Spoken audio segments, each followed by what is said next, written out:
और 2020 में जो प्रत्याशियों का चयन हुआ वो संतोषजनक नहीं जी। होना चाहिए। जमीन हम लोग जानते हैं कि वो जो बोलते हैं वो करते हैं, और जिसका नतीजा है कि 5 लाख से अधिक लोगों की नौकरी हुई, कितने लोगों को मानदेय बढ़ा दिया गया। भ्रष्टाचारी है उसमें जो बैठे हुए लोग का जो मरीज आता है थोड़ा बहुत देखता है और भेज देता है, जाइए प्राइवेट नर्सिंग होम, सबकी सेटिंग है कहीं ना कहीं। चर्चा नहीं कीजिए, उस पर तो बेकार है बोलना। जब अपने मन सीतामढ़ी का परिहार विधानसभा क्षेत्र, हमारे साथ सुनील कुमार उर्फ संजय प्रमुख है।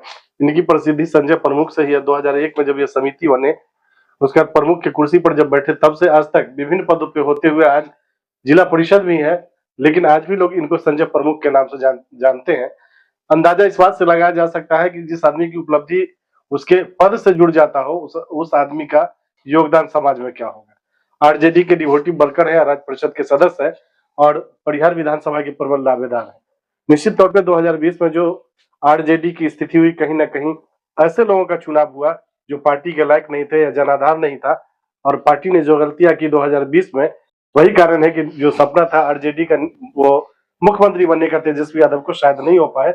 अगर पार्टी 2025 में सचेत नहीं हुई और ऐसे लोगों का अगर चुनाव करती है, गलत लोगों का चुनाव करती है, तो निश्चित तौर पे 2025 का विधानसभा चुनाव आरजेडी के लिए बहुत नुकसान होगा और आरजेडी जो सत्ता के लिए सोच रखती है वो पूरा नहीं होगा। इन्हीं सब मुद्दों पर चर्चा करेंगे, लेकिन जानेंगे कि परिहार की आज भी मूलभूत समस्या क्या है जिसका समाधान विगत कई वर्षों में नहीं हो पाया। आप परिहार से संबंध रखते हैं, आरजेडी में है, पूर्व में आप प्रमुख रहे हैं और आपके नाम के साथ प्रमुख शब्द जुड़ गया, तो निश्चित तौर पे कुछ ना कुछ समाज में आपका योगदान होगा। आज भी आपके परिहार की सबसे बड़ी और गंभीर समस्या क्या है जिसका समाधान विगत कई वर्षों में नहीं हो पाया? सबसे पहले तो आप परिहार विधानसभा क्षेत्र में आए हैं, आपके सभी लोगों को मैं स्वागत करता हूं। और सर्वसा वीर कर्पूरी की धरती रही है, और आप सभी चैनल वाले पटना से आए, मैं पुनः स्वागत करते हुए अपनी बात को रखना चाहता हूं।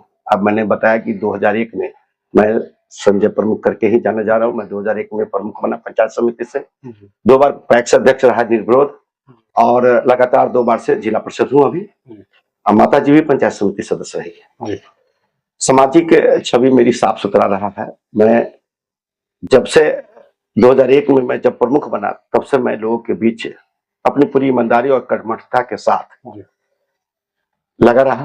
क्षेत्र के विभिन्न मुद्दों पर विकास की जो भी समस्याएं होती थी, अभी तो हम ठीक चल रहे हैं। 2001 में फ्लड से काफी प्रभावित होता था सोनबरसा और परिहार।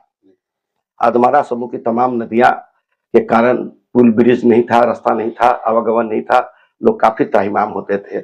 उस समय मैं घर घर जाकर, मैं प्रमुख हूँ, आप आइए ब्लॉक में, मैं आपका काम करूंगा। लोग पूछते थे कि प्रमुख क्या होता है, तब मैं उनको बुला के उनके समस्याओं को प्रखंड स्तर पर निदान करते थे और 1 गिलास पानी पिलाकर जरूर विदा करते थे। उस समय तो कुछ व्यवस्था रखी नहीं थी। रही बात है कि इस बार विधानसभा का चुनाव होना है, और मैं अपने बारे में 2 मिनट का समय और लेना चाहूंगा। मैं समाज के सभी वर्गों से मेरा बहुत प्रेम रहा, सभी के दुख सुख में रहा हूँ। रोड पर एक्सीडेंट होता है तो संजय प्रमुख को लोग याद करते हैं कि संजय प्रमुख होता तो जल्दी से खत्म हो जाता है। किसी की गोली लगती है तो संजय प्रमुख होता है इलाज जल्दी हो जाएगा। खुला जाता है तो संजय प्रमुख आने ही वाले हैं, यह भावना लोगों के अंदर होता है। और मेरी पत्नी पेशे से ठेकेदार है, संवेदक है, मेरे पास जेसीबी वगैरह ट्रैक्टर वैक्टर रहता है। मैं सरकार जब तक किसी व्यवस्था को, आवागमन को चालू करे, उससे पहले मैं अपना मशीनरी वगैरह ले जाके, क्या करना है, दोनों तरफ से रोड लेके आप रिपेयर कर दे। मुझे इस बात की चिंता होती थी कि कोई गर्भवती महिला, सब डन से पीड़ित या वैसे व्यक्ति जो इलाज के लिए एकदम अत्यंत आवश्यक है, अगर रोड नहीं रहेगा तो जाएगा कैसे इलाज कराने। तो मेरी प्रायोरिटी सब तरह का रहता था, रात और दिन। मेरा क्षेत्र में मैं अपने आप को यह कहता हूँ, मेरी एक गाड़ी है, आधा घर मेरा गाड़ी पर रहता है। मैं सुबह निकलता हूँ 8 बजे, 9 बजे, 7 बजे निकले तो मैं रात के 12 बजे आता हूँ। परिवार में भी चलता रहता थोड़ा बहुत, इतना लेट आते हैं सुरक्षा के दृष्टि।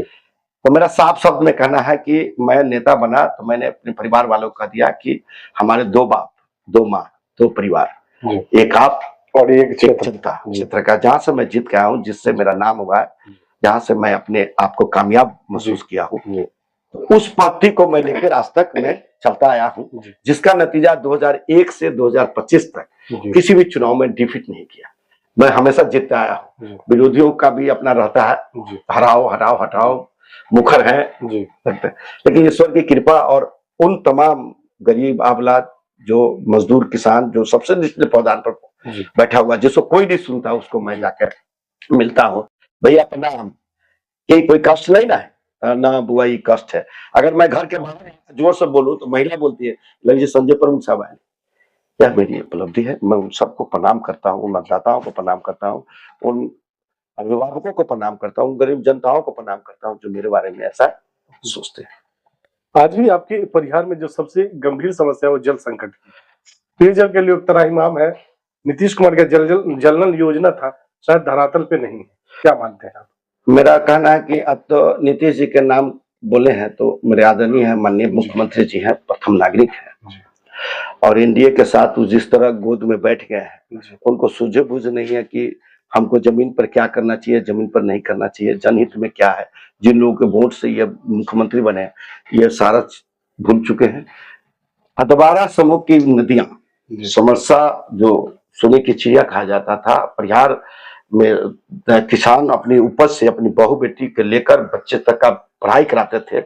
और आपको जान के आश्चर्य होगा कि जिन परिहार और समरसा का अगर उठा ले हिस्ट्री तो वहां विद्युतता की कमी नहीं है।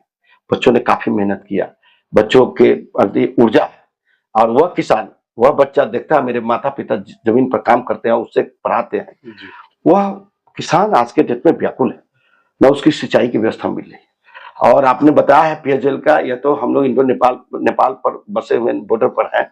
अधवारा समूह की तमाम नदियों में पानी की उफान नेपाल हमको गिफ्ट देता है, उसको सरकार अब तक कहीं रोकने की व्यवस्था, बड़े डैम नहर की व्यवस्था होनी चाहिए थी, कनाल निकलना चाहिए था, छोटे छोटे पानी की व्यवस्था सिंचाई खेतों में जाने की व्यवस्था होनी चाहिए थी। यहाँ 15 वर्षों से बैठा हुआ विधायक बीजेपी की विधायक है, कहीं उनकी सूझ नहीं है। एगो रोड करते हैं, 5 बार उद्घाटन दिखाते हैं, वो तो सरकार की पॉलिसी है, वो तो रोड है। लेकिन जो मूलभूत समस्या किसानों का है, जो सिंचाई होनी चाहिए थी या जो आधारभूत संरचना होना चाहिए था या जो बच्चों की पढ़ाई शिक्षा स्वास्थ्य व्यवस्था होनी चाहिए थी, वो कोसों दूर आज भी परिहार है। और पानी की जो संकट आपने बताया है, यह समरसा और परिहार में प्रशासन से मिलजुल, हमको प्रो प्रशासन के रूप में भी जाना जाता है, मैं प्रो प्रशासन। हमको कोई भी बात होती है तो डीएम सर, एसपी सर या एसडीओ डीएसपी बोलते हैं संजय जी आप देखिए, हमको इस बात की प्रसन्नता है कि प्रशासन में मेरी इतनी पैठ है।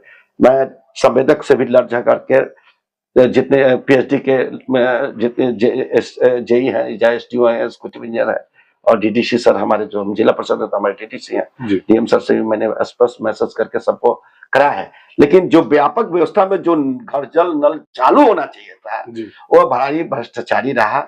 उसमें जो पाइपलाइन की व्यवस्था की गई, जो जितनी डिप्थ जानी चाहिए तो वो नहीं गया। जो गरीबों मान प्रत्येक किसान के घर या प्रत्येक गरीब के घर या प्रत्येक जनताओं के घर जाना चाहिए था पाइपलाइन, वो पाइपलाइन मैक्सिमम डैमेज है, जिसके कारण रोड भी बर्बाद हो रहा है, लोगों को पानी की सुविधा नहीं जा रही है। ये सब है, ये है वो सफल कार्यक्रम नहीं है।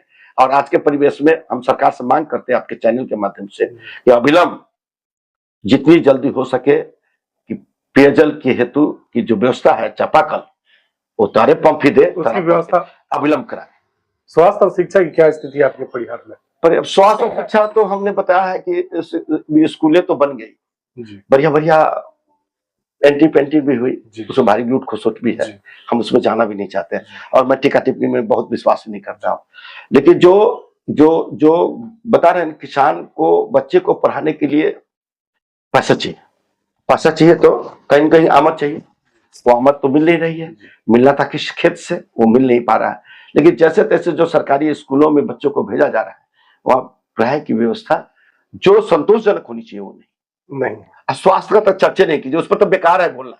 जब माननीय नीतीश हमारे तेजस्वी यादव जी स्वास्थ्य मंत्री थे, अपने कब्जे में रखे थे, तो प्रत्येक जिले में, बिहार के प्रत्येक जिले में स्वास्थ्य विभाग में सदर अस्पताल को एक देखा गया, यूनिक अनोखा देखा गया। और उन्होंने जो काम किया 17 महीनों में उस स्वास्थ्य पर, आज भी वही जिंदा है। वही व्यवस्था जो उनके द्वारा लागू किया गया सुचारू रूप से, अन्यथा सब जितने भी हेल्थ सेंटर है या जितने भी प्राथमिक स्वास्थ्य केंद्र है या जो स्वास्थ्य केंद्र है सब चरमरा गया है। काम किया 17 महीनों में उस स्वास्थ्य पर, आज भी वही जिंदा है। वही व्यवस्था जो उनके द्वारा लागू किया गया सुचारू रूप से, अन्यथा सब जितने भी हेल्थ सेंटर है या जितने भी प्राथमिक स्वास्थ्य केंद्र है या जो स्वास्थ्य केंद्र है, सब चरमरा गया है, व्यापक भ्रष्टाचारी है। उसमें जो बैठे हुए लोग का जो मरीज आता है थोड़ा बहुत देखता है और भेज देता है, जाइए प्राइवेट नर्सिंग होम, सबकी सेटिंग है कहीं ना कहीं प्राइवेट नर्सिंग होम। ये आप मानते हैं कि जो आपके 17 महीनों का कार्यकाल रहा वो सराहनीय रहा? तो निश्चित तौर पे एक सवाल ये बनता है कि 2020 में आप लोगों ने पूरे दमखम से चुनाव लड़ा, पूरी तैयारी के साथ लड़ा, बहुत मेहनत की, लेकिन बावजूद सत्ता जो हासिल होता वो नहीं हो पाया। उसका क्या कारण मानते हैं? क्या गलत प्रत्याशियों का चुनाव कारण मानते हैं क्या? बिल्कुल मानते हैं। देखिए, इस बार आदरणीय नेता तेजस्वी प्रसाद यादव जी जो 17 महीनों का कार्यकाल रहा है, हम लोग जानते हैं कि वो जो बोलते हैं वो करते हैं, और जिसका नतीजा है कि 5 लाख से अधिक लोगों की नौकरी हुई, कितने लोगों को मानदेय बढ़ा दिया गया, खास करके उनको उन्होंने जो जीविका दीदी का हो या मरकज का हो या टोला सेवक हो, इस तरह के लोगों को जो जमीन से जुड़ा हुआ लोगों को या जन वितरण प्रणाली वाले को, उन लोगों को जो इन्होंने बढ़ाया है, व्यवस्था दिया है, और अन्य आरक्षण के मुद्दे पर उन्होंने लड़ाई लड़ा है, उन सब मुद्दों को 2020 में देखने को मौका नहीं मिला था। और 2020 में जो प्रत्याशियों का चयन हुआ वो संतोषजनक नहीं होना चाहिए। जमीन पर मैं फिर से वर्करों का होना चाहिए, वर्कर का होना चाहिए। इस बार नेता हमारे आदरणीय नेता तेजस्वी प्रसाद यादव जी और उनके साथी संजय जी, और जहां हम भी संजय कुमार नाम है मेरा, जिनके साथ संजय सब जुड़ता है, दिव्य दृष्टि कहीं न कहीं ईश्वर की कृपा से मिलता है। तो इस बार जो उन्होंने भाषण में अपने बातों से रखा है कि संजय मैं इस बार जमीन से निकाल के वर्करों टीम चल रहा है, वर्कर में जो मजबूत वर्कर होगा, जो पार्टी के लिए सोचता है, पार्टी के लिए जीता है, पार्टी के लिए करता है, उन्हीं लोगों को हम इस बार मौका देंगे।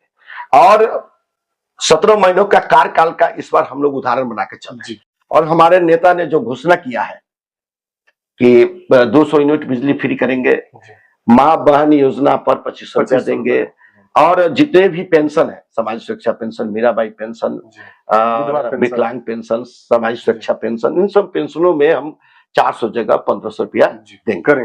तो लोगों में एक कुछ सुगत है। लोगों ने कहा कि इस बार अगर तेजस्वी सरकार आती है तो कहीं न कहीं जनहित में काम हो सकता है, कल्याण हो सकता है।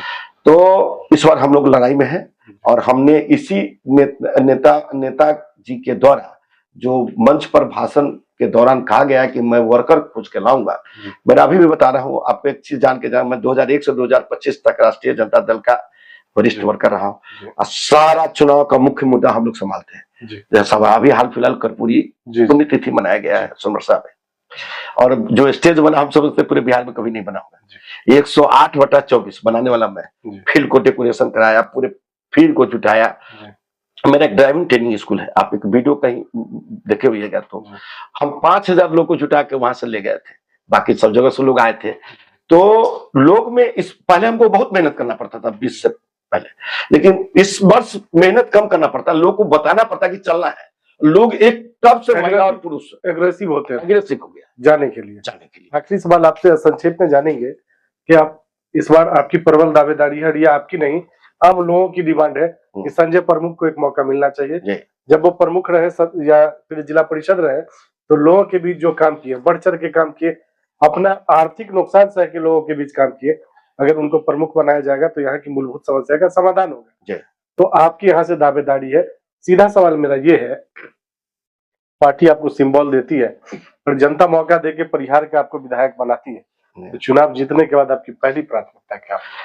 मैं तो किसान का बेटा हूँ, और किसान खुशहाल तो परिवार खुशहाल, किसान खुशहाल तो उनके बच्चे जहाँ पढ़ेंगे कहीं ना कहीं IAS अफसर, BPSC अफसर, डॉक्टर, इंजीनियर बन के आएंगे, तो परिवार खुशहाल। एक परिवार में एक जॉब हो जाए, एक अच्छे पद पर चले जाए, या कोई बढ़िया डॉक्टर इंजीनियर हो जाते हैं तो पूरा परिवार चलता है। मेरी पहली प्राथमिकता हमारा समूह के तमाम नदियों को सिंचाई के तटबंध की व्यवस्था करा के, नहर, कनाल और उसके द्वारा डैम की व्यवस्था करके, पानी का स्टोरेज करके किसानों को मूलभूत समस्या जो सिंचाई की है उसको पूरा करें, और जितने भी आधारभूत संरचनाएं हैं उसको विधि संगत लागू करके जो जनहित की में व्यवस्था उसको पूर्ण करें। चलिए, सुनील कुमार उर्फ संजय प्रमुख जी, हमसे बात करने के लिए बहुत बहुत एक मिनट का और हम सब